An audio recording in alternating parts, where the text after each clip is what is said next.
ụmụnne m ekene m unu n'ịgwa gị eziokwu anyị na-eme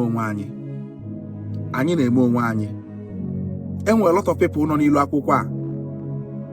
ịbịakwute ha ga-agwa gị na ha bụ freedom fighters nke nwa na ha na-ekwunyere Nnamdi Kanu na-emekwa enu na-eme ana mana ine omume ndị a na-eme anya ịfụ na ọ bụrụ ya ha ji ọnụvakwu ka fa na-eme ịna anya n'ilu akwụkwọ ị ga-achọpụta na ọ na-adị ka ya sị na enwere ụfọdụ ndị be anyị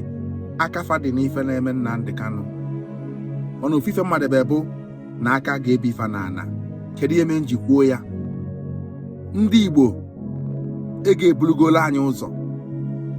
nke bụ na anyị na-echezozi nwanne ego bịazi bulu anyị ụzọ nke bụzi na anyị tọnụ si everything anyị na-eme to money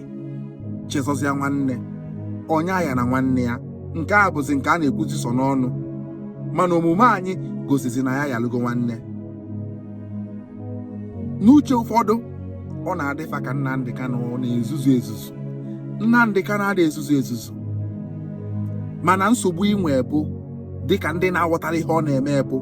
n'eligo gị onye elili eli ka na-eche otu afọ mana onye dị sound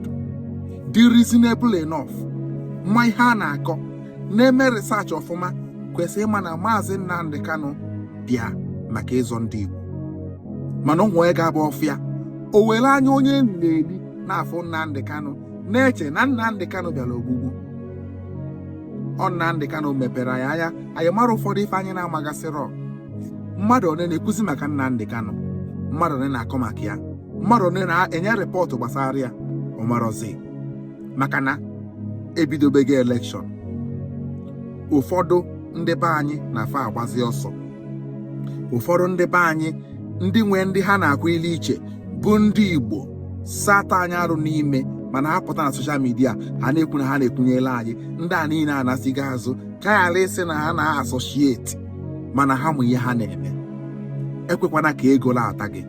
ekwana ka ego buluru gị ụzọ. Chetakwa nwanne gị maka na agbasịa obie nwanne gị aka bụkwa nwanne gị. Nnamdi Kanu bụ nwanne anyị